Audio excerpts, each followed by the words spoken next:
entrevista de ontem foi... Isso, a de ontem. Não, a de foi ontem. lúcida. A de ontem foi lúcida. Eu gostei muito da entrevista. Para começar, ele não quis jogar a culpa em alguém outro, não quis transferir responsabilidade para a arbitragem, para o campo, para a luz, né, para o céu. Não, ontem ele realmente analisou bem o jogo, o Botafogo mereceu ganhar, né, construiu a vitória de maneira natural e o Palmeiras teve uma atuação patética outra vez, né?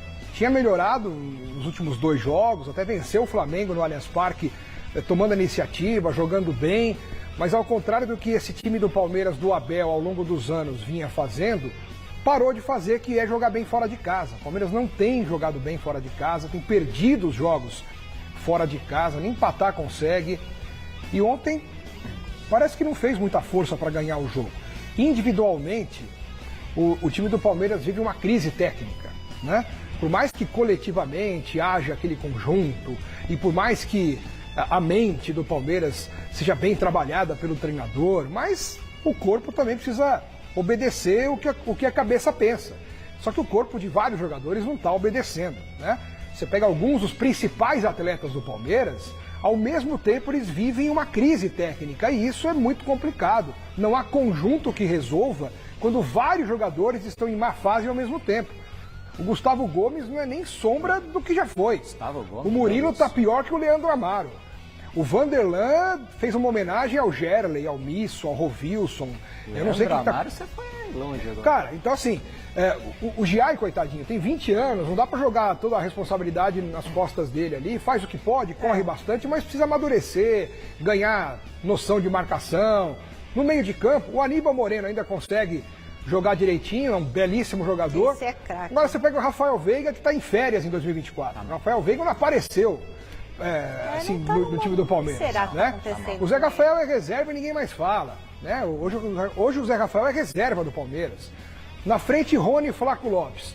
O Rony, como atacante, é um belo zagueiro. E o Flaco Lopes não conseguiu ontem se posicionar, ganhar dividida. Então foi uma tragédia o Palmeiras ontem. E o melhorzinho em campo, que era o Maurício, foi o primeiro a ser sacado pelo Abel, para começar a fazer a substituição. Né? O Rômulo não jogava havia 2 meses. Entrou contra o Flamengo, arrebentou nos minutos que esteve em campo, deu assistência pro gol, e aí acho que ficou de castigo, né? Não, o Rômulo não jogou bem, não pode mais jogar. Então o Rômulo não tem mais chance. Né? Tem que jogar mal para ter cadeira cativa, como é o Rafael Veiga. Né? O Caio Paulista vinha voando na esquerda. Os últimos 2, 3 jogos em que ele atuou, uma evolução assim nítida. Aí quando ele está pedindo passagem para ser titular, é poupado do último jogo, a gente achava que ele tinha sido poupado, aí entra o Vanderlan, nosso holandês, Vanderlan.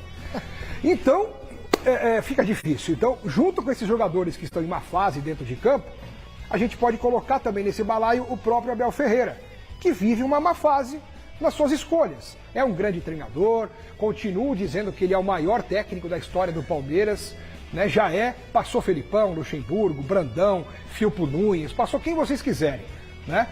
Passou. Ele já está, para mim, na história como o maior técnico do Palmeiras.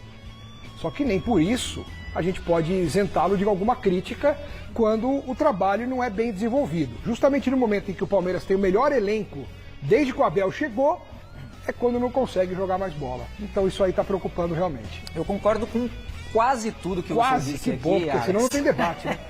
Só que o cenário que você montou, então o Palmeiras está eliminado. Não, porque Allianz Parque, a torcida joga mais que o time. Então peraí, eu acho que Allianz Parque reverte. Eu acho que aqui no Allianz o Palmeiras tem futebol para pelo menos levar para os pênaltis. 1-0 já para pênalti. 1-0 na força do Allianz ali, levar para os pênaltis. É que pênalti normalmente sempre é do adversário, né? Exatamente, o Palmeiras, né? O problema é esse. Agora, o que as pessoas esquecem também é que esse time do Botafogo não é aquele time que pipocou no ano passado no Campeonato Brasileiro. É muito melhor. Foi ao mercado contra... Esse rapaz, o Luiz Henrique aí, nossa, ele joga demais. No Fluminense, quando ele surgiu, meu Deus, era um fenômeno. Foi pra fora, pro Betis. E aí agora o John Textor trouxe ele pro Botafogo. Joga muita bola. O Igor Jesus jogando muita bola. Savarino jogando muita bola. Enfim, foram contratações que deram certo. Cuiabano era reserva no Grêmio, virou titular absoluto no Botafogo. Um então, dos melhores jogadores da posição no ano. E que você ainda tem ali um Tiquinho Soares, um cara que sabe fazer gol, que empurra. O John foi finalista de Libertadores com o Santos contra o próprio Palmeiras. Então, assim, vai ser um jogo muito difícil na volta. Se o Palmeiras passar, pra mim, é nos pênaltis. É levando pros pênaltis na força do Allianz, aquela coisa, 1-0 tal, 2-1. Obrigado. Pode ser. Porque esse time do Botafogo é muito bom. Não é à toa que tá liderando o Campeonato Brasileiro. É realmente muito melhor do que o time do ano passado. Então, a torcida não pode achar que é o Botafogo, vai pipocar. Não, porque é uma equipe completamente diferente. Bom, seguinte, sabe quem não pode pipocar na hora H? Você. Bravo, ele só falou que a escolha foi minha, opção minha. Ele podia até se dar bem, o Abel, na coletiva, se ele falasse assim, né, mas é que eles vieram de lesão, então eu quis dar uma preservada, mas não. Ele preferiu assumir, né, o erro, falando que preferiu, principalmente o Estevão, né, porque o Felipe Anderson ainda não se encontrou, ele está tentando se adaptar a uma nova realidade, voltar ao ritmo do futebol brasileiro, tem muito potencial. Felipe Anderson ainda vai dar muitas alegrias à torcida do Palmeiras, tenho certeza disso, mas ainda não conseguiu se encaixar. Não está resolvendo, né? Ele entrou no segundo tempo e não mudou absolutamente nada. Mas, repito, vai jogar bem.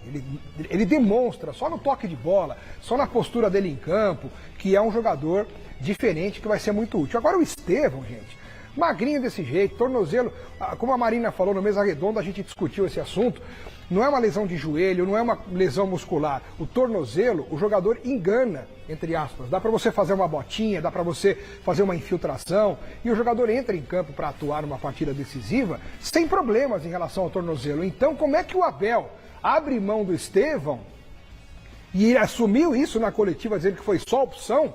Que ele poderia ter colocado o Estevão. Ele falou que ele ia viajar, né? Se vai não, viajar, eu falei domingo que ele ia jogar. Falei que ele estava à disposição, que ele ia jogar. Como é que ele abre mão do Estevão, que é o melhor jogador do time hoje? É o cara que faz a diferença. Não é com receio de alguém entrar e dar uma receio. Então vai jogar, vai trabalhar de home office, vai trabalhar em escritório, vai jogar tênis, quem não tem contato físico, receio.